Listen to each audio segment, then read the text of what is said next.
¿Ok? Bueno, entonces nosotros en la semana pasada estuvimos finalizando, vimos unos formatos, la planificación del software, ya subí esos formatos, ejemplos para que tuvieran ese material y con pequeños casos de estudio, pero lo importante es entender las partes elementales que debe tener o puede tener eh, ese documento siguiendo la norma ISO que revisamos en la clase pasada. ¿Ok? Pero continuando, ahora vamos a adentrarnos un poquito más a las pruebas, los tipos de pruebas, eh, por lo cual vamos a cubrir este material y ese va a ser el objetivo de esta primera parte.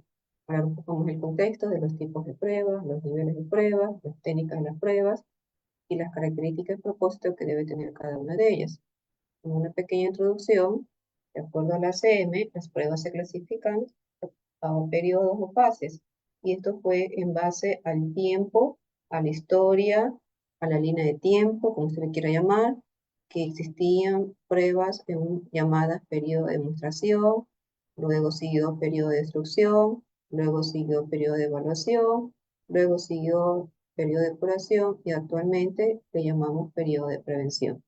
¿En qué consistía esa era del periodo de demostración? Se caracterizaba porque realmente allí no había ese criterio de que teníamos que realizar pruebas, únicamente lo que hacían los desarrolladores eran aplicar técnicas de, digamos, de debugging para poder encontrar errores inconsistentes al medida que el programador desarrollaba el código. Pero debugging, ya hemos conversado en una de las clases atrás, que eso no es testing del software. Luego siguió el periodo de destrucción, que desde, digamos que desde esa era ya se comenzó a tratar de darle importancia a que pueden generarse muchos errores y que esos errores comenzaron a ser identificados, ¿sí? Clasificándolos en tipos o categorías, ¿sí? Errores de sintaxis, errores, errores lógicos, errores que tienen que ver con desbordamiento, errores que tienen que ver con la conexión o con la relación. Entonces ya en esa brecha, en esa época, pues comenzaron a ver, mira, el sistema no es perfecto, no basta únicamente con hacer debugging, hay que identificar que hay muchos tipos de errores y no todos ellos son identificados con el debugging. ¿Ok? Entonces ahí como que se le dio esa importancia. Luego siguió lo que es el periodo de evaluación, en donde en ese periodo ya se comienza dentro del ciclo de desarrollo de software a darle una fase, una etapa que se dice que el sistema no puede ser únicamente analizado, diseñado, implementado, sino que tiene que tener una fase de pruebas. Independientemente que en ese entonces se hablaba de la metodología cascada, actualmente pues ya tenemos otras metodologías, pero ya se comenzaba a no solamente identificar que habían tipos de errores, sino que teníamos que darle su espacio, su tiempo, su planificación, es decir, agreguemos esa fase al modelo, a la metodología de desarrollo del software. De tal manera que cuando ya se da esa importancia en la siguiente fase, que es el periodo de depuración, entonces ahí sí ya comienza formalmente esto del testing, dándole sus respectivos términos de verificación y validación del software, creándose diversas técnicas, diversas herramientas, diversos tipos de pruebas para poder hacer esa depuración, hacer ese testing, que es lo que se mantiene hasta la actualidad. Sin embargo, actualmente hablamos de periodos de prevención, porque lo correcto o lo usual es que no tenemos que esperar que el sistema comience a generar fallas en el usuario, sobre todo cuando ya estamos entregando un sistema y que siempre un sistema no va a ser el mismo toda la vida porque va a tener versiones, actualizaciones. Eso significa entonces que ya viene ese periodo o proceso que se le llama periodo de prevención. Y que eso pues hoy en día pues es como cuando uno se enferma. Uno hace un chequeo médico, se va a hacerse exámenes generales, pero no porque me sienta enfermo, sino porque una vez al año pues tengo esa prevención en mi salud para prever alguna enfermedad que se pueda detectar a tiempo. ¿Ok? Bueno. Lo siguiente que aquí conversaremos es y que finalmente, pues, aparte, independientemente de esas fases o épocas o eras que se creó de lo que es las pruebas, bueno, actualmente igual eso no cambia lo que ya nosotros conocemos, que esto debe de ser un proceso crítico, porque si no le damos la importancia respectiva, entonces eh, haremos pruebas muy por encima, muy sencillas, pocas pruebas, y que lo ideal es que nosotros le entreguemos al cliente un producto libre de defectos. ¿Ok? Bueno, pero ya sabemos que el objetivo es hacer ese testing. Así que vámonos, no sé por qué no me deja ahí. Bueno, eso también ya lo hemos conversado del autor Distra, que comenta que las pruebas solo pueden demostrar la presencia de esos defectos, pero no su ausencia, y que el éxito es encontrarlas. ¿Ok? ¿Por qué? Porque si nosotros encontramos los defectos, entonces estamos o daremos información a los programadores para que ellos puedan corregir esos defectos. Pero si no encontramos defectos, entonces, ¿qué le decimos a los programadores? Entonces habría que cuestionarse si todas las técnicas, herramientas, estrategias, los tipos de pruebas se están realizando de manera completa y de manera correcta. Y de tal manera que también otro de los objetivos o propósitos del testing es que le decimos al usuario, ya hemos realizado el testing, ya se han realizado las pruebas respectivas, por lo tanto el producto que se le está entregando a usted es un producto que no podemos asegurar que tiene 100% de calidad, pero digamos que el 99.9%, pues sí, ¿ok? Pero bueno, finalmente el testing es para prevenir esos defectos a futuro, sobre todo cuando tenemos versiones previas y aunque estamos hablando de la versión inicial, pues lo mismo. Siempre tenemos que hacer el test respectivo para prever que ocurra defectos en el futuro.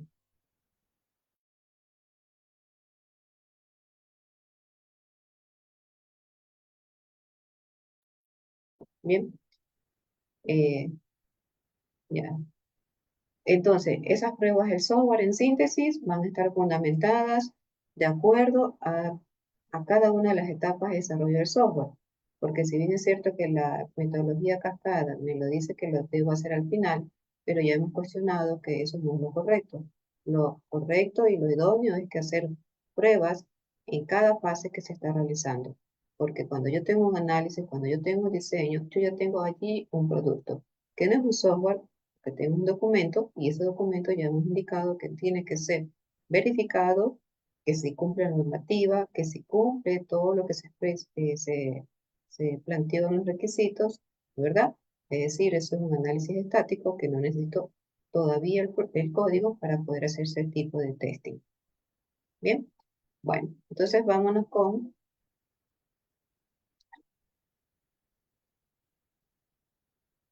no sé por qué, no sé por qué, no sé, no me deja avanzar. Ya. Si me pasa esto, pues tendría que hacerlo una y otra vez, porque es que si reinicio la máquina voy a perder la sesión Zoom. Voy a compartir.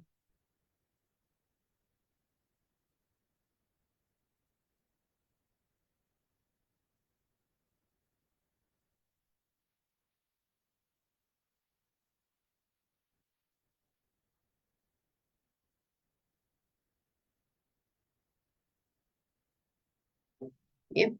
Entonces, ahora vamos a ver un poco la clasificación o, digamos, otro contexto de las pruebas, cómo se clasifican. La teoría me dice que se pueden clasificar también por su forma, por su funcionalidad, por su estructura. Y cuando digo la teoría, me refiero a autores diversos que han escrito libros de ingeniería de software con respecto a las pruebas, con respecto al testing. Por su forma, a su vez dice que están en las pruebas estáticas dinámicas, por su funcionalidad, pruebas funcionales, pruebas no funcionales, por su estructura, pruebas estructurales. ¿Ok? Y dentro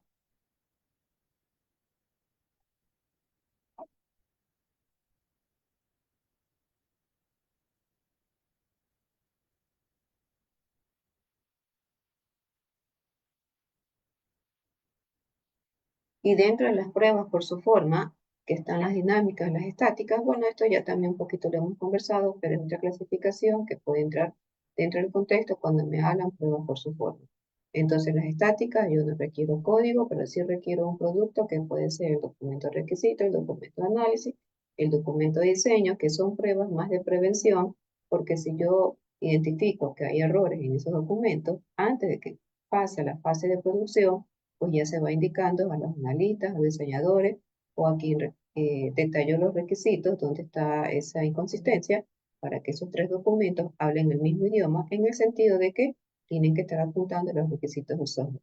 Por eso son pruebas tempranas. Yo no tengo que esperar que el software termine, ni que esté en desarrollo, ni que esté empezando. Se recomienda que se lo realice antes. Por eso se llaman pruebas de prevención. Ahora, hay muchas técnicas que uno puede mencionar, que solamente las voy digamos, a expresar, porque todavía no tengo que entrar así y hace cada una de ellas, pero algunas técnicas que uno puede utilizar pueden ser revisión técnica, o puede ser inspección, o puede ser revisión de código. ¿Y por qué no las voy a explicar? Porque ya estoy cerrando el capítulo 1, que justamente el capítulo 2 que empezamos ya la próxima semana, justamente recibe el nombre de testing estático. Y ahí yo tendré que estar conversando qué es una revisión técnica, qué es una inspección, qué es una revisión, que lo único que tienen en común es que yo no voy a ejecutar código, pero ya cómo se hace la revisión, eso sí pues va a ser un poco diferente, porque los grupos de trabajo, de cómo se forman, quiénes son inspectores, quiénes son los revisores técnicos, eso ya lo veremos ya a partir de la próxima semana, de acuerdo al programa de estudio que nos toca es ya el capítulo 2, testing estático. Y asimismo, el testing dinámico solamente lo voy a mencionar de manera general, todavía yo no puedo entrar en contexto porque este es capítulo 3, en donde ahí viene todo lo que es testing dinámico. ¿Ok? Pero las pruebas dinámicas o testing dinámicos, en cambio, estas sí se ejecutan en tiempo real desde el punto de vista de que yo necesito tener el código. Por lo tanto, estas pruebas no son de prevención, ya son pruebas de detección, porque se supone que como el programa está desarrollado, este me va a permitir, al momento de hacer el testing, me va a permitir detectar cuáles son los errores, cuáles son las inconsistencias, cuáles son los defectos que se va a encontrar al momento de realizar el testing, ¿sí? Independientemente de la técnica que se esté utilizando. Ahora, aquí dice que son pruebas tardías, desde el punto de vista que yo no lo puedo hacer si no tengo código. A eso se refiere. Pero tampoco lo piense desde el punto de vista que tengo que tener todo el sistema terminado para hacer las pruebas dinámicas. Puesto que si usted utilizó la metodología Scrum, esa metodología Scrum me dice que yo puedo empezar con un módulo, lo analizo, lo diseño, lo implemento, hago las pruebas y que ya incluso puede estar funcionando y le enseño al usuario, pero no tengo todavía todo el sistema. Pero no puedo hacer el análisis, el testing de ese módulo porque no tengo todavía la implementación. Tengo que esperar que hagan el análisis y el diseño. ¿Ok? Entonces no tengo que esperar a que esté todo el sistema. Si ya hay un módulo terminado y eso va de la mano con la metodología que se está utilizando como Scrum u otras ágil, entonces ahí viene un poco la diferencia. ¿Ya? Entonces que antes sí, en la cascada me decía hágalo al final, pero hoy en día pues yo ya con las metodologías ágiles puedo optimizar esto de pruebas tardías, entre comillas. Ahora, asimismo, van a haber técnicas que son las pruebas funcionales, que son las pruebas no funcionales, pero asimismo, solo el contexto de entender un poquito más, pero ya qué técnica de las pruebas funcionales y no funcionales, eso es capítulo 3 que hablamos de pruebas dinámicas. ¿Ok? Por eso reitero que el proyecto solo es análisis y diseño, más el documento de requisitos de acuerdo a la temática que le daría a cada grupo. ¿Ok? Los que llegaron tarde se habilitó un foro para que revisen y eso lo van a tener hasta el final del día.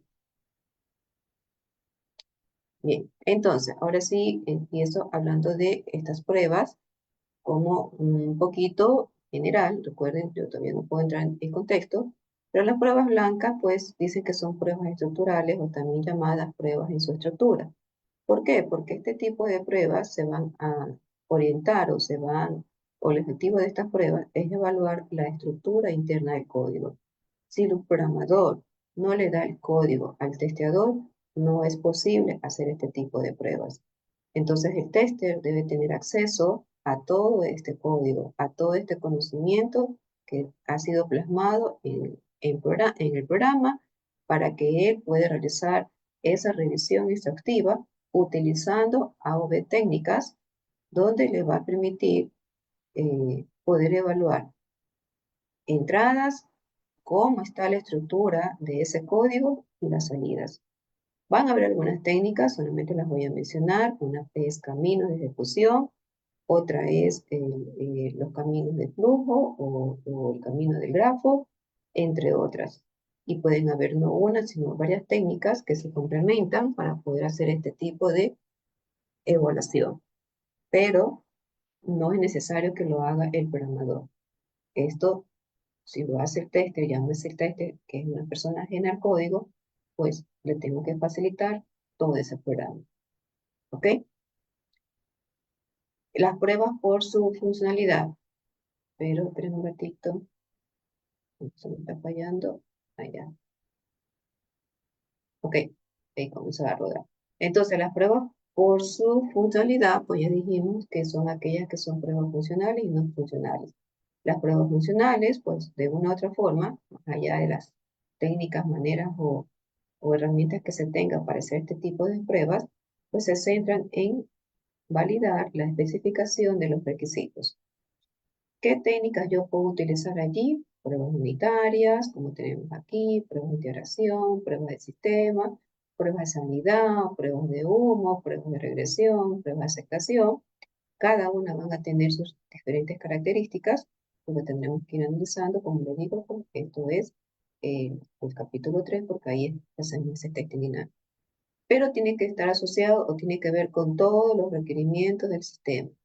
Ahora, muchas de estas pruebas se relacionan con pruebas de caja negra, porque no me va a interesar cómo está internamente el software por dentro, si usted utilizó una arquitectura, modelo vista controlador o cliente servidor, si tiene tantos módulos y cada módulo cuántas funciones tiene, no nos interesa eso. Lo que nos interesa son entradas y salidas, ¿ok? Entradas y salidas. Entonces, vienen ahí pues un sinnúmero de pruebas que me van a permitir complementar ese criterio. Y no va a ser únicamente las pruebas que realizamos en el taller, que son parte de pruebas de cajas negras, pero no son todas. ¿Ok?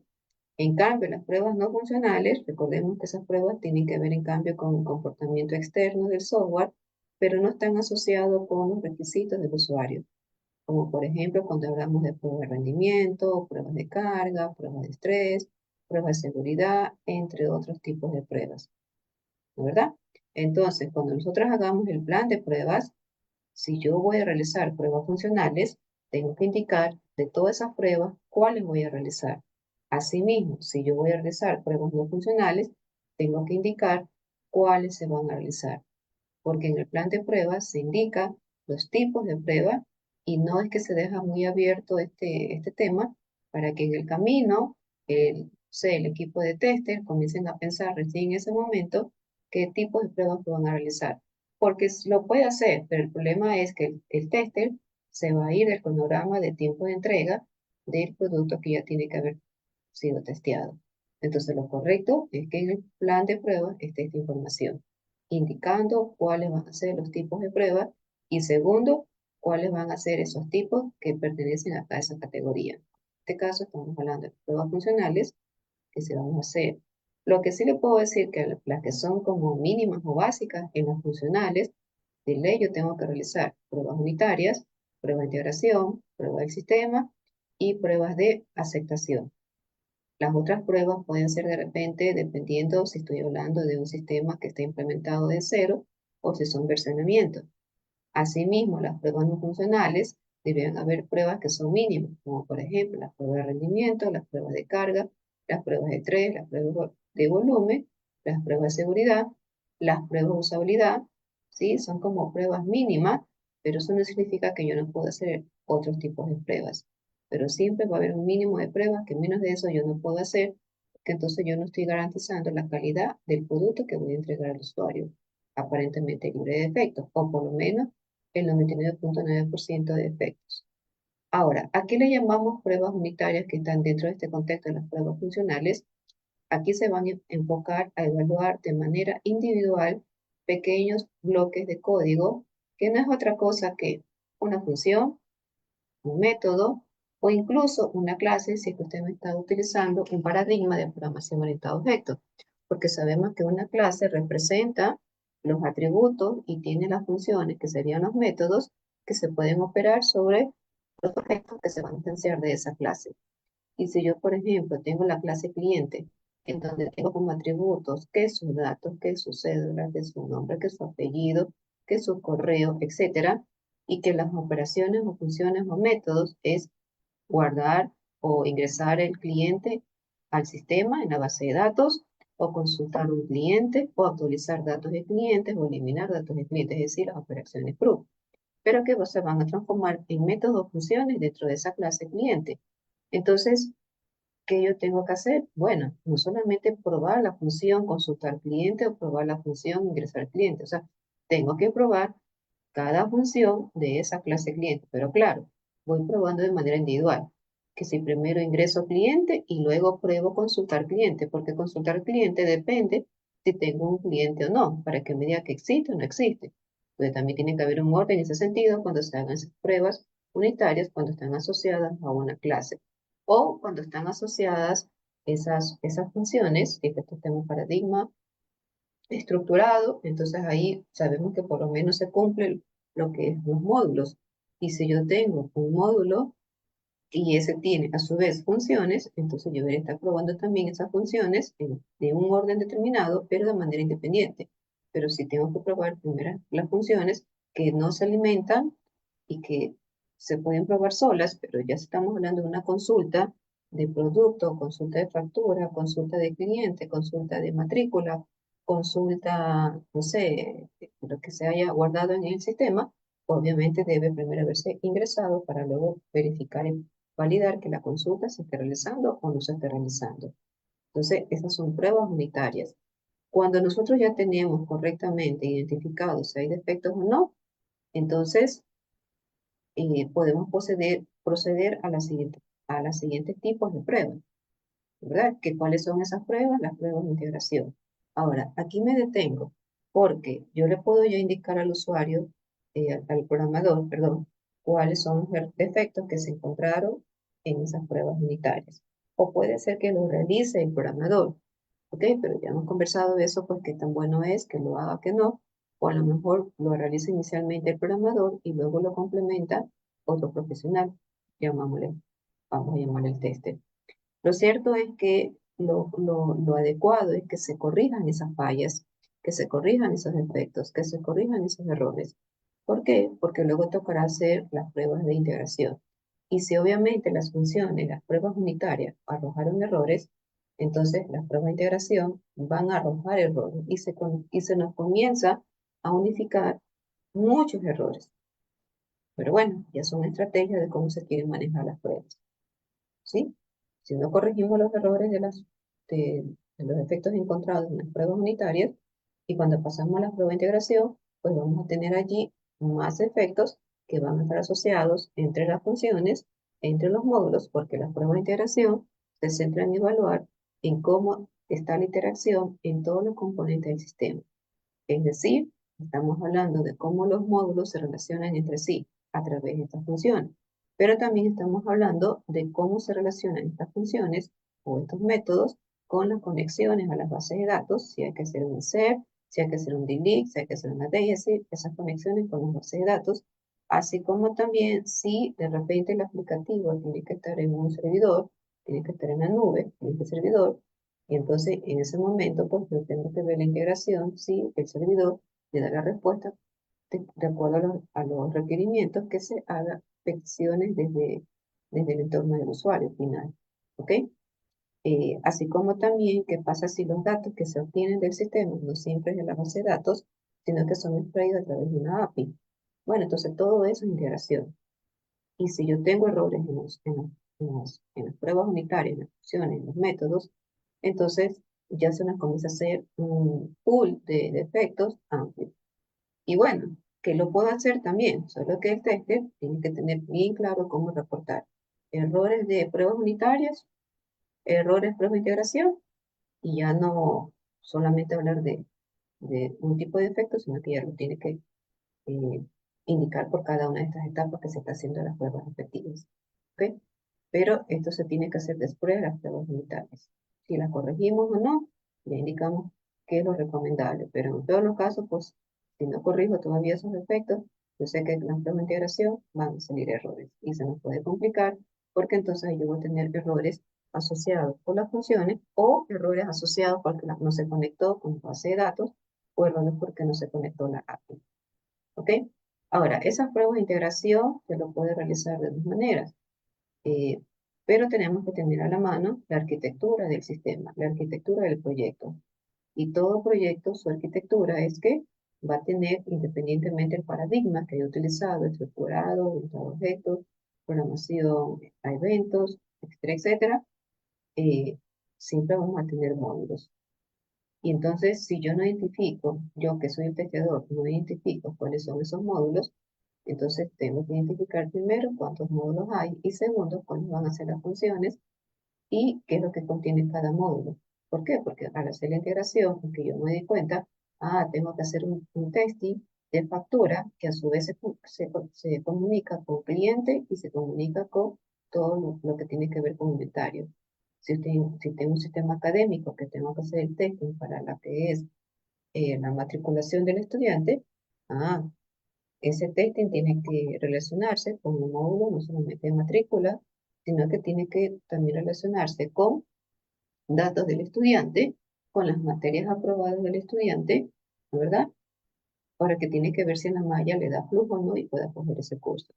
Entonces, a donde voy es que necesitamos sí o sí tener esa estructura del sistema, ¿ya? Y bueno, nuevamente, ¿quién hace estas pruebas? Que si el programador, que si luego el tester, pues ya he conversado que es lo adecuado, que es lo mejor, pero si yo el programador, porque no tengo para contratar al tester, pues entonces puedo hacer en sentido contrario, no que los que programaron, sino otros. Pero bueno, estoy hablando de pruebas. Más ahorita lo que me interesa es entender qué son esas pruebas de integración. Entonces, como ya tenemos claro ese diagrama de diseño, de arquitectura del sistema, entonces uno puede realizar pruebas ascendentes, es decir, que vamos probando módulos, digamos, módulos, funciones, módulos aislados, ¿sí? Y voy de abajo hacia arriba, de funciones, módulos al sistema, ¿ok? Que digamos que es lo usual, porque empezamos desde las pruebas unitarias, cómo se relacionan las funciones de un módulo y cómo se relacionan las funciones con otro módulo para conllevar a todo el sistema. Sin embargo, aunque no es muy usual, pues también yo lo puedo hacer en sentido contrario, es decir, estas pruebas de integración que van de manera descendente, es decir, que yo empiezo del sistema, pero a veces, muchas veces se complica cuando yo bajo del sistema y comienzo a fragmentar módulo 1, módulo 2, módulo 3, porque yo no puedo probar el módulo 3 o un módulo 4 cuando depende del módulo 1 y módulo 2. Entonces, aunque yo vaya del sistema hacia abajo, la tendencia es que pruebe esos componentes que primero están solos y luego pruebe la relación del módulo 1 con módulo 2. ¿Ok?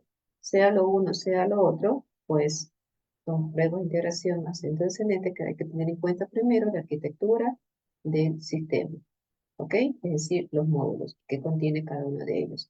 Pero también, como dijimos, no solamente es ver esa arquitectura del sistema, pues también yo tengo que ver qué pasa con ese frontend y backend, porque al final el frontend voy a tener interfaces visuales o voy a tener un modo de interacción, modo texto, ¿sí?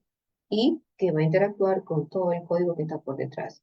Pero a su vez, este backend o todo este código que está por detrás va a estar interactuando con qué? Va a estar interactuando en una arquitectura, sea cliente-servidor o u otra, pero eso significa entonces que vamos a tener que tener aquí un servidor y una base de datos, que tenemos que también evaluar con esta integración al momento de que estamos evaluando la conexión, la relación entre los módulos. Muchas de esas funciones pues, tienen que verse reflejadas en las conexiones con la base de datos.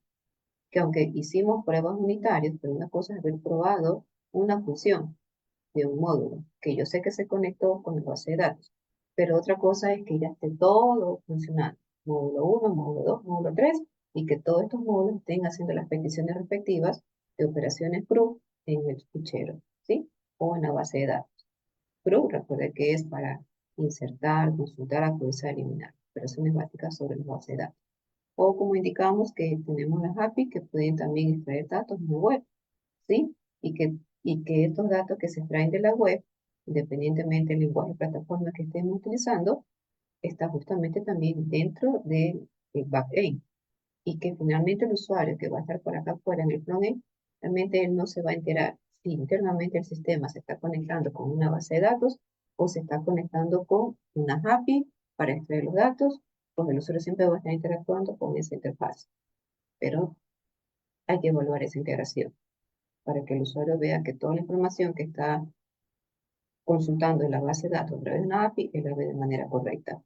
Bueno, y por supuesto, como ya dijimos, ¿sí? Modelo de vista controlador o cualquier otra arquitectura, ¿sí? No sé, un sitio web orientado a servicios. Bueno, la verdad es que ya esas arquitecturas va a depender si es una aplicación móvil, de escritorio, web, y ustedes ya han pasado por todo ese tipo de paradigmas y arquitecturas de cómo se puede desarrollar un sistema. ¿Ok?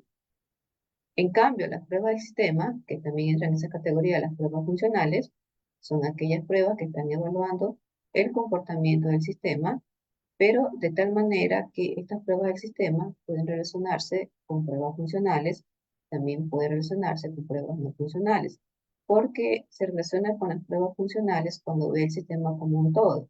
Y entonces ahí viene como el contexto de lo que es caja negra, porque veo entradas y salidas, ¿ok? Sin embargo, estas pruebas están más asociadas a lo que son pruebas no funcionales. ¿Qué pasa con el rendimiento? Es decir, el sistema, si está en línea, ¿cómo está el tiempo de respuesta? El servidor siempre está resolviendo las peticiones en un tiempo adecuado, ¿sí? Siempre se está evaluando la carga extrema, la carga máxima de cantidad de usuarios o cantidad de datos que se almacenan en la nube o cantidad de peticiones que vienen de muchos usuarios y que el servidor pues tiene que estar evaluando eso y ver si el servidor reacciona o se congela, ¿sí? La seguridad, que también pues ya también usted pasó por un curso sobre informática o está tomando, no sé si ya lo pasó o está tomando, cuando uno pues ya sabe sus asignaturas aprobadas o que está tomando, lo cierto es que la seguridad es importante porque los sistemas son muy susceptibles de que pueden ser accedidos por personas extrañas. Y si violentan la seguridad del sistema, se llevan los datos y la empresa pierde porque los datos ya no los tienen. Por eso siempre tenemos que tener respaldados esos datos y segundo, tener los datos encriptados, los datos en la base de datos. O cualquier otra técnica que permite que la información, si se la lleva la persona a través de la web, datos que están codificados que por más que se lo llevó, no identifica qué es lo que se llevó. ¿Ok? Bueno, así como también pruebas de usabilidad, eso usted lo vio en interacción hombre-máquina, luego en diseño de experiencia de usuario, en donde ahí le conversaron de la usabilidad y cuáles son los pasos principios que se puede tener en cuenta para el momento de testear la usabilidad del sistema. De repente usted ahí aprendió los criterios de Jacob Nielsen para la usabilidad web, o de repente aprendió alguna normativa ISO, ¿sí? Que le permite también evaluar la usabilidad de un sistema. O bueno, o si de repente la empresa tiene sus propios principios de usabilidad.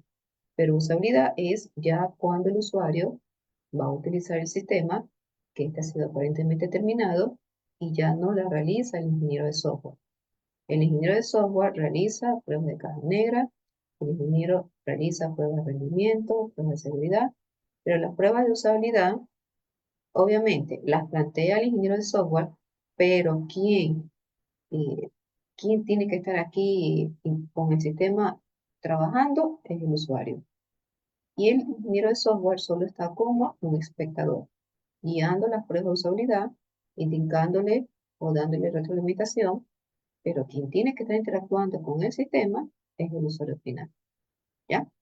Entonces, asimismo, cuando se hacen estas pruebas, pues tienen que documentar eso, cómo se realizaron y qué más criterios se cumplió. Bueno, y así entre otros tipos de pruebas que podemos ver más adelante. ¿Ok? Como tenemos aquí también dentro de estas pruebas del sistema, las pruebas de rendimiento, que ya conversamos un poquito, porque rendimiento es sinónimo de velocidad, capacidad de respuesta, ver cómo está la carga de los datos cuando no hay pocos recursos o los recursos son adecuados, entonces una empresa con el pasar de los años, su data ya no es gigabyte, ya no es terabyte, sino petabyte, exabyte, y lo que en su momento le servía, ya en la actualidad puede que no. Entonces siempre tenemos que estar evaluando, y estas serían unas pruebas de prevención, ¿sí? Porque el rendimiento que hoy en día es óptimo, el día de mañana no se sabe. Hay que siempre estar evaluando ese tiempo de respuesta para evaluar la funcionalidad desde el punto de vista del sistema en este aspecto, contexto del rendimiento y todo lo que tenga que ver con el rendimiento. Bueno, aquí justamente están las pruebas de usabilidad. Aquí estas pruebas no las realizo yo. Yo soy un espectador. Quien tiene que estar sentado frente a la computadora no es el testeador, no es el ingeniero de software, es el usuario final. El ingeniero o quien está a cargo de las pruebas está solo es de espectador, de apoyo, a medida que el usuario está utilizando el sistema. Y va anotando todo lo que el usuario le va diciendo al momento de utilizar, al momento de hacer la prueba de usabilidad. Aunque ya cómo lo anote, si lo hace a través de preguntas, a través de una encuesta, eso ya son técnicas que usted deberá aprendido, ¿sí? Sin embargo, yo sé que muchos de estos contenidos usted ya los viene cubriendo de otros cursos, pues por ahí en un momento le subiré casos de estudio para que usted allí pues tenga ahí como un ejemplo de lo que se tiene que, lo que se podría documentar en profesionalidad, aunque eso va a depender de la normativa o de los principios de algún autor que usted utilizó para medir la seguridad del sistema. ¿Ok? Bueno, entonces, pero básicamente todo lo que tiene que ver con la interfaz de usuario. Y el usuario como tal tiene que hacer uso del sistema para evaluar esa experiencia de usuario, que le llamamos usabilidad hoy en día. Las pruebas de seguridad, ya conversamos ese contexto, hay que prevenir que la información, que los datos sean robados, es decir, hay que estar validando qué está pasando con las amenazas que pueden tener, con ataques de posibles piratas, o en todos los casos, pues, que los datos se pierdan. Entonces, fuera de que los datos estén encriptados, igual, siempre hay que estar respaldando los datos. Claro, hay empresas que para ahorrarse dinero no tienen un servidor de respaldo, no tienen un disco duro de respaldo, no tienen su plan B de respaldo. Y el día de mañana, cuando los datos se pierdan, son robados, se paralizan. ¿Ok? Pero bueno, el presupuesto sí, sea presupuesto de un recurso físico o un recurso en la nube, siempre tenemos que tener los datos respaldados y no que porque contamos con técnicas y pruebas de seguridad de vanguardia, yo no voy a tener respaldados mis datos. ¿Ok? Porque no se sabe porque todo puede pasar. A veces los hackers son tan expertos y aunque tenemos el término hacker versus cracker, el que hace daño para robar y vender y pedir rescate, ese es el cracker. El que solo roba por hobby, sin hacer daño, es el hacker. ¿Ok? Entonces son dos términos diferentes entre lo que tiene que ver con robo de datos. ¿Ok? Bueno, luego tenemos las pruebas de compatibilidad, en donde aquí estas pruebas, que es lo que tenemos que evaluar, tenemos que validar que el hardware sea compatible con el software y que sea compatible con las configuraciones de red. Lo ideal es que nosotros no nos casemos con un sistema operativo o un proveedor, sino lo ideal es que nuestras plataformas sean abiertas y flexibles. Pero bueno, así como de repente hizo la empresa Apple, que todos sus productos solo son para sus equipos de Apple y sus celulares, pero Microsoft en cambio tiene sus aplicaciones que no es restringido y puedo yo instalarlo en un computador de cualquier marca, así como un computador clon, ¿verdad? Y bueno, lo mismo con el sistema operativo Android. Yo lo puedo poner en un celular y no tiene que ver mucho la marca, pero en cambio, pues los iPhone tienen su propio sistema operativo. Pero bueno, tenemos que determinar eso, porque eso ya va a depender del sistema, de lo que nos pidieron, que hay que ver hasta qué punto es compatible con AOV plataforma, AOV dispositivo e incluso con las configuraciones de red. ¿Ok? Las pruebas de aceptación, donde ya esas pruebas mencionamos, que estas pruebas son aquellas que se realizan no el ingeniero de software, sino el usuario final. Pero el usuario final no es que se manda solo, se planifica, se dice, vamos a tal día, tal fecha, tal hora a hacer pruebas de aceptación. Y puede que el usuario vaya al departamento de desarrollo porque tenemos el producto en un servidor de pruebas, o puede que ya el usuario esté en su puesto de trabajo y se conecta de manera remota al servidor de pruebas. Pero es el usuario que tiene que estar interactuando con el sistema, no el ingeniero de software. Solo guiamos al usuario cómo acceder al sistema y explicarle algo que no entiende, pero no lo ejecutamos aquí si no entra el testeador o el programador, más que únicamente como expertadores el ingeniero de software. ¿Ok? Y estas pruebas tienen que llevarse a cabo, o lo recomendable es que se lleven después de las pruebas del sistema, porque yo no voy a estar en ese momento esperando la aceptación del usuario cuando el rendimiento está fallando, cuando no tolera muchas conexiones, es decir, la carga del sistema está fallando, cuando no, el sistema no es seguro, ni siquiera pide una contraseña, qué sé yo. Entonces, lo adecuado es que estas pruebas se hagan después de las pruebas del sistema. Entonces, realmente lo ideal es eso, que se hagan pruebas unitarias, que se corrijan esos defectos y ahora sí, hagamos pruebas de integración. Asimismo, si hay defectos que se corrijan, hagamos ahora las pruebas del sistema. Que se corrijan, incluso ahora sí, hagamos las pruebas de aceptación. Porque si no vamos corrigiendo en el camino y pasamos las pruebas de aceptación, pues imagínense, el usuario de una nos va a decir, este sistema es lento, el sistema no me deja conectar, estamos aquí tratando de ingresar al servidor y ya con la quinta conexión se colgó. O no me deja guardar la información, ya estoy guardando mucha data y se colgó. ¿Ok? Bueno, entonces esas pruebas, de acuerdo a la teoría, me dicen que son pruebas alfa, pruebas beta y las pruebas de aceptación de contrato. En las pruebas alfa le indiqué que se desarrolla en el sitio donde está el equipo de desarrollo y el cliente o el usuario final nos visita y se sienta en ese departamento de desarrollo. Ahí le damos un puestito y comienza a usar el sistema. Las otras, en cambio, son las pruebas beta que se realizan en el puesto de trabajo y se conectan de manera remota al servidor de pruebas. Y las pruebas de aceptación es cuando ya pasaron las pruebas alfa, cuando ya pasaron las pruebas beta, y entonces ahí se acepta por parte del usuario, ¿sí? Y se le llama prueba de aceptación del contrato. Entonces se deja por escrito y el usuario está conforme y satisfecho con el producto que se le ha entregado. Pero ojo, también recuerden que en toda entrega de proyecto, en toda entrega de producto, siempre hay un periodo de gracia, un mes, 2 meses, 3 meses, que le llamamos mantenimiento. Y esto independiente si es que yo vendí el software o el software fue desarrollado por ingenieros de la empresa, porque ahí tenemos un departamento de desarrollo. ¿Ok? Entonces, siempre tenemos que tener el visto bueno, pero ya sabemos que aunque tengamos el visto bueno, ningún sistema es perfecto, ¿ya? Porque las pruebas que se realizan, eh, la verdad es que no siempre son el 100%.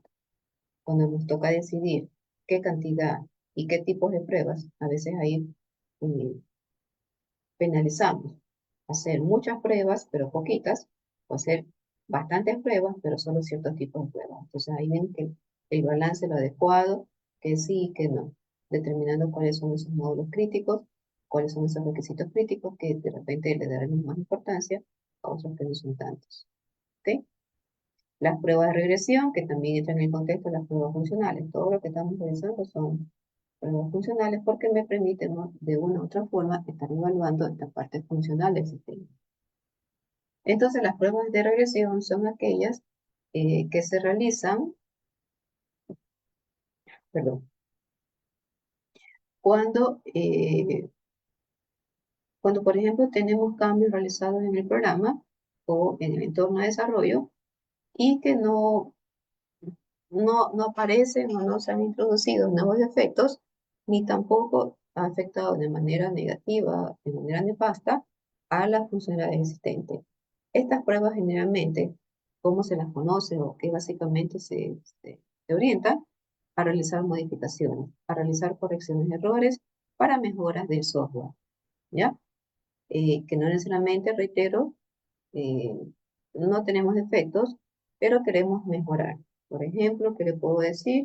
Mi programa tenía una función que tenía un ciclo repetitivo que era extremadamente largo, pero luego en este proceso de pruebas de regresión, realicé una modificación y de repente, para cortar el tiempo de ejecución, le implemento de repente una función recursiva, ¿ok? Donde tengo que implementar un caso base, un caso recursivo, pero en cantidad de código es mucho menor que una función que tiene que implementar su bucle cuando es muy complejo, ¿ok? Pero en todo caso, no es porque hay defectos, pero estamos mejorando, ¿ya? Y lo que hace es, o ese objetivo, es asegurarse que el sistema siga funcionando de manera correcta, pero no porque presentó defectos o alguna falla. Las que sí presentan un defecto o fallan, esas son las pruebas de humo. Y esas, en cambio, son las pruebas que se deben de realizar cuando tenemos los siguientes escenarios. Primero dice que son aquellas que se realizan de manera superficial, no son muy exhaustivas, para verificar una que otra funcionalidad básica del sistema, a ver si está operativo o no. ¿Ok? Y determinar eh, si es posible hacer más adelante pruebas más exhaustivas. ¿Ok? Estas pruebas típicamente se deben de realizar al inicio del ciclo de desarrollo, pero pues también se lo puede hacer ya después que no tenemos ya el sistema casi que terminado. ¿Ok? Pero en todo caso, aquí pues con estas pruebas, si determinamos o tenemos o nos permite identificar defectos, pero solo que al inicio es como que hacemos uno que otro caso de prueba, muy sencillo, y luego comenzamos a aumentar la complejidad, ¿ya? Bueno, va por ahí este tipo de pruebas de uno, ¿ok? Y las pruebas de versionamiento, como su nombre lo dice, este tipo de pruebas son aquellas que evalúan versión 2 del sistema, versión 3 del sistema, versión 4 del sistema, antes de estarse presentando al usuario. Solamente es un nombre que le dieron, pero realmente, ¿qué implica hacer versión a un sistema de versionamiento? Bueno, recuerden que yo he agregado un módulo nuevo, o de repente agregué una función a un módulo, o agregué completamente un módulo y que tiene funciones nuevas. Ya depende de lo que se implementó o se agregó al sistema anterior. Pero lo que yo tengo, ese módulo, yo no sé qué tan compatible es con todo lo que implementé. Eso significa que uno tiene que hacer pruebas exhaustivas, no solamente al módulo que se está integrando, sino esa conexión con el sistema, esa conexión con los módulos del sistema. Eso significa entonces que yo tendría que estar como regresando. Pruebas unitarias, pruebas de integración, pruebas del sistema, ¿sí? Eh, También tendré que pasar por el momento con las pruebas de aceptación, porque el usuario no va a probar solo un módulo, que tiene que probar todo el sistema nuevamente, pero claro, va a ser más énfasis en el módulo nuevo, pero él también me puede estar evaluando en esa prueba de aceptación si todo lo anterior no dejó de funcionar porque se le agregó este nuevo modulito, esta nueva parte del sistema. ¿Ok? Entonces, al final es que tiene que cumplir con todos los requerimientos, con los iniciales y con los nuevos. ¿Ok? Esas son las pruebas de versión. Ahora, las pruebas automatizadas, este tipo de pruebas, que también ya lo hemos mencionado en algún otro momento, son pruebas, como su nombre lo dice, son pruebas automáticas que no necesariamente el tester tiene que estar interviniendo mucho de manera manual. En otras palabras, se apoya a través de se apoya a través de herramientas, se apoya a través de software que son diseñados para poder para poder hacer pruebas eh, que sean unitarias o pruebas de integración o sobre todo para hacer pruebas de rendimiento, para hacer pruebas de estrés, pruebas de carga, porque muchas veces no tenemos nosotros un servidor de pruebas. Entonces, ¿qué nos toca? Emular ese comportamiento. Y es como que tuviera un servidor de prueba. Entonces, tengo herramientas, por ejemplo, como Selenium, ¿sí? Eh, y otras herramientas, no digo que sea la única, en que yo pueda hacer esa emulación quiero que me evalúes cómo está el rendimiento, cómo está la carga, cómo está el estrés, porque no tengo un servidor de prueba real. Entonces, me pueden permitir hacer ese tipo de testeo. ¿Ok? Entonces, a eso lo llamamos eh, eh, estas pruebas automatizadas. Sin embargo, aunque el testador utilice algunas de esas herramientas, pues puede ser que por ahí tenga que escribir un código, un script para direccionar e indicarle qué es lo que debe hacer esa herramienta. Es decir, automatizada, porque me apoyo con software, pero eso no me desliga que tenga que introducir una que otra línea de código. Mientras que si le hago pruebas manuales, ¿sí? Usando, y aunque yo también, hay contextos en que puedo usar eh, frameworks para hacer pruebas unitarias, por ejemplo, como JUnit para Java, como, eh, eh, no sé, depende del lenguaje. En todo caso, aunque son pruebas manuales, utilizo un framework JUnit y ese no se manda solo. Yo tengo que escribir los casos de prueba y creo los métodos pasos de prueba. Entonces, manual entre comillas, porque así utilizo un framework o no, tengo que programar y mucho más. O sea, mucho más en el sentido que cuando uso un software automatizado, a eso me refiero, ¿ya? Pero va a haber más codificación cuando utilice alguna herramienta o no para hacer pruebas manuales. Porque en todos los casos, si no utilizo ningún framework, pues escribo y codifico. Y aunque utilice algún framework, pues también tengo que codificar.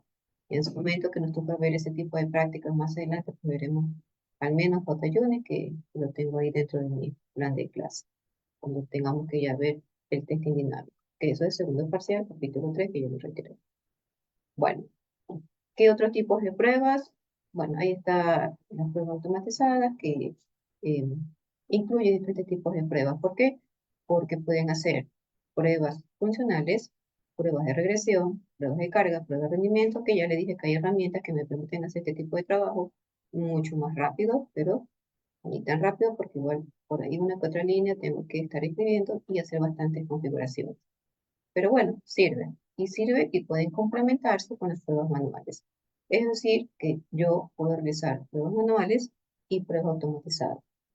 ¿Ya? ¿Por qué? Porque si no tengo un servidor, de ley utilizo alguna de estas herramientas que me permite hacer ese simulamiento de que mi página web, que está aparentemente montada en un servidor, evalúe que está conectándose mil, que está la página interactuando con mil usuarios, evalúa la carga, evalúa el estrés. ¿Ya? Entonces, ese tipo de herramientas me permiten hacer este tipo de trabajo y tengo pruebas automatizadas solo para eso de repente. Pero hago pruebas manuales porque estamos utilizando JUnit, que igual yo tengo que programar y eso no es automatizado. Entonces, en todos los casos, yo en un plan de pruebas puedo decir ambas cosas, que voy a hacer pruebas manuales y pruebas automatizadas. ¿Ok? Y bueno, ahí no solamente tenemos a Selenium, tenemos Appium. En todo caso, va a depender también del lenguaje de programación donde esté ese software. Por ejemplo, Selenium es compatible con Java, con Python, con C Sharp. Appium es una herramienta para poder hacer este tipo de pruebas automatizadas, básicamente más para aplicaciones que están para móviles, iOS, Android, y que soportan lenguajes como Java, JavaScript, Python, ¿ya? Entonces también es muy importante entender eh, ese contexto de que son herramientas que son compatibles con una que otra herramienta. Ya tenemos JUnit, pero realmente en JUnit no tanto es automatizado. Ese es un framework que me permite hacer pruebas unitarias, me permite hacer pruebas de integración también, ¿sí? En cambio, TestIn, en cambio, este de aquí es compatible para lo que tiene que ver con Java, pero en cambio, este de aquí me permite definir los casos de prueba, las dependencias, ¿sí? Y no hacerlas en Word o en Excel, sino manejar un software que me permite automatizar eso de estar escribiendo en Word Excel, sino hacerlo a través de un software que me permite generar casos de prueba, que me permite registrar los resultados, que me permite crear gráficos estadísticos o un reporte como avanzando esos casos de prueba. Pero entra en el contexto de automatizado porque ya no estoy usando un Word Excel, sino que ya uso esa herramienta. Por eso entra en ese contexto de pruebas automatizadas. Entonces, pruebas automatizadas es un contexto amplio que no está únicamente asociado en el rendimiento de una aplicación, sino que está asociado es de tipo de testing que yo quiero realizar. Con carreteros, con Junior, realmente no, ese sí yo tengo que todo codificar. Pero digamos que es automatizado desde el punto de vista, es que como que me crea un paquete dentro del entorno de Java exclusivo para que ahí se aloje los casos de prueba. Y solo esa partecita, me crea un paquete y ahí se van a alojar los casos de prueba. Eso digamos que es la automatización de ese framework de ayuda. Pero si yo no lo uso, pues yo también puedo crear en Java un paquete y ahí alojar los casos de prueba para que no se mezcle con el código del programador, ¿sí? Porque recuerde que esto lo puede realizar incluso el tester. Todo esto de aquí lo puede realizar no necesariamente el equipo de desarrollo, sino ya el testeador. Hay otras herramientas como Postman, como Raw Framework, entre otras. Algunas son de herramientas de pago, otras son ya con licencia, pero reitero, prueba automatizada no está casado únicamente con realizar pruebas unitarias o realizar casos de pruebas. O sea, en todo este contexto de qué tipo de prueba me está tratando de automatizar esa herramienta que hay en el mercado. Bien, los niveles de prueba aquí no tenemos mucho que hablar. Esto ya lo vimos, hasta hubo una tarea, un video explicativo. Usted ya sabe que independientemente del sistema que esté implementando, los niveles de prueba son cuatro: aceptación, sistema, integración y componente. Y siempre van de abajo hacia arriba, porque componentes son las unitarias. Integración ya sabemos qué es. Sistema ya sabemos qué es. Y aceptación ya sabemos qué es. Aunque lo vimos con otra clasificación en ese momento, pero es que a eso voy. Hay autores que lo ponen como niveles de prueba o como unos aumentos por su forma, por su estructura, pero a la final son las pruebas que hemos conversado. Pero aquí recopilamos lo que ya vimos también con este término de niveles de prueba. Y aquí pues, únicamente lo que quiero es esquematizar es en esta tablita estos tipos de testing, unitario, integración, funcional. ¿Cuál es el objetivo? Ya sabemos cuál es el objetivo de las unitarias, integración, funcionales. Por lo tanto, aquí lo único que quiero yo aquí es conversar dos cositas. Primero, el unitario lo pueden hacer los programadores, no hay ningún problema, pero también lo pueden hacer los testeadores. Hay que dar el código y eso es todo.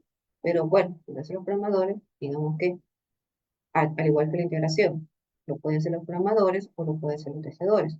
Pero bueno, ya.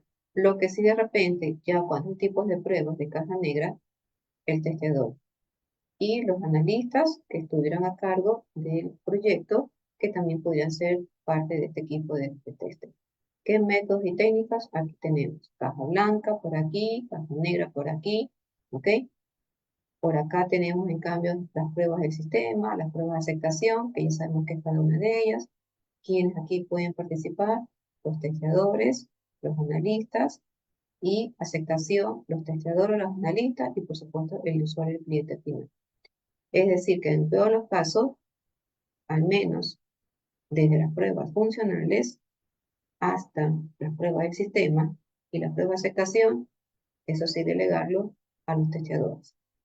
Pero si dejamos que la unitaria integración son los programadores, bueno, ya sabemos allí pues eh, que para estar completamente convencido de que eso está bien chequeado, pues rotar con otro programador del equipo de desarrollo, inicialmente los que hicieron y después otros del equipo de desarrollo que están programando.